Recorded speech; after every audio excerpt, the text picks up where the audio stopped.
ఒకప్పుడు అన్నదమ్ములిద్దరూ జిల్లాను శాపించారు. వారు ఏం చెబితే అదే వేదంగా సాగింది. గత ఎన్నికల్లో వారసులను బరిలోకి దింపారు. కానీ ఇద్దరు ఓటమి పాలయ్యారు. ఒకరు వారసుల్లో ఒకరు మాత్రం అధికార పక్షంపై విరుచుకుపడుతుంటే మరో సోదరుడు మాత్రం రాజకీయాలతో తమకు సంబంధం లేనట్లు వ్యవహరిస్తున్నాడు. ఇంతకీ ఎవరా నేతలు, ఏంటా కథ?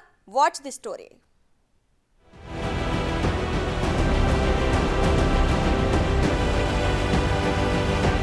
సుదీర్ఘ రాజకీయ అనుభవం ఉన్న కుటుంబం కావడంతో 2014లో టీడీపీ తరపున జేసీ సోదరులిద్దరూ విజయ దుందుబి మోగించారు. 2019 ఎన్నికల్లో మాత్రం వారి స్థానాల్లో వారసుల్ని రాజకీయాలకు దింపారు. తెలుగుదేశం పార్టీ అధిష్టానంతో మాట్లాడి వారి స్థానాల్లో తమ కుమారులకి టికెట్లు తెచ్చుకోవడంలో సక్సెస్ అయ్యారు. 2019 ఎన్నికల్లో తాడిపత్రి టీడీపీ అభ్యర్థిగా జేసీ ప్రభాకర్ రెడ్డి తనయుడు అస్మిత్ రెడ్డి, అనంతపురం పార్లమెంట్ అభ్యర్థిగా జేసీ దివాకర్ రెడ్డి తనయుడు పవన్ రెడ్డి రంగంలోకి దిగారు.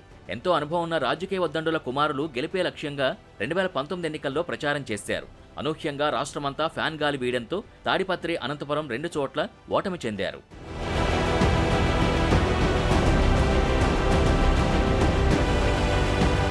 కొంతకాలంగా తాడిపత్రిలో జేసీ ప్రభాకర్ రెడ్డి ప్రజా వ్యతిరేక విధానాలపై తీవ్రంగా పోరాడుతున్నారు. మరోపక్క జేసీ పవన్ మాత్రం జిల్లాలో కనిపించడం లేదు. రానున్న ఎన్నికల్లో జేసీ పవన్ కుమార్ రెడ్డిని అనంతపురం ఎంపీగా నిలబెడతారా లేదా అనేది ప్రశ్నార్థకంగా మారింది. 2 ఏళ్లుగా క్రియాశీలక రాజకీయాల్లో లేని పవన్ త్వరలోనే రంగంలోకి దిగుతారనే వార్తలు వినిపిస్తున్నాయి. పవన్ చురుగ్గా పనిచేస్తే అధిష్టానం మరో అవకాశం కల్పిస్తుందని ఆయన అభిమానులు కూడా చెబుతున్నారు. ప్రస్తుత పరిణామాల దృష్ట్యా జేసీ కుటుంబం పార్టీ కోసం విశేషంగా పోరాటాలు చేస్తూనే ఉంది. టీడీపీ నేత ప్రభాకర్ చౌదరితో విభేదాలున్న 2019 ఎన్నికల తర్వాత కొన్నాళ్లు పార్టీ కార్యక్రమాల్లో పాల్గొన్నారు. కానీ కరోనా తర్వాత జేసీ పవన్ రెడ్డి జిల్లాలో ఎక్కడా కనిపించడం లేదని అనుచరులే చెబుతున్నారు.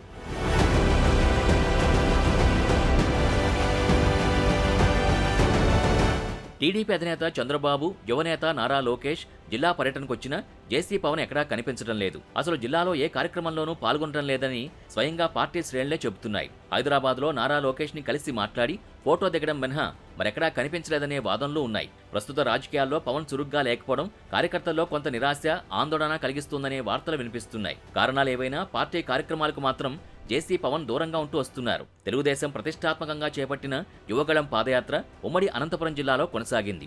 లోకేష్ పాదయాత్రలో పార్టీ సీనియర్ నేతలతో పాటు పార్టీలో టికెట్ ఆశిస్తున్న అభ్యర్థులు కూడా చురుగ్గా పాల్గొన్నారు. జేసీ దివాకర్ రెడ్డి, జేసీ ప్రభాకర్ రెడ్డి కూడా యాత్రలో పాల్గొన్నారు. పాదయాత్రలోనూ జేసీ పవన్ పాల్గొనకపోవడం అందరినీ ఆశ్చర్యానికి గురిచేసింది.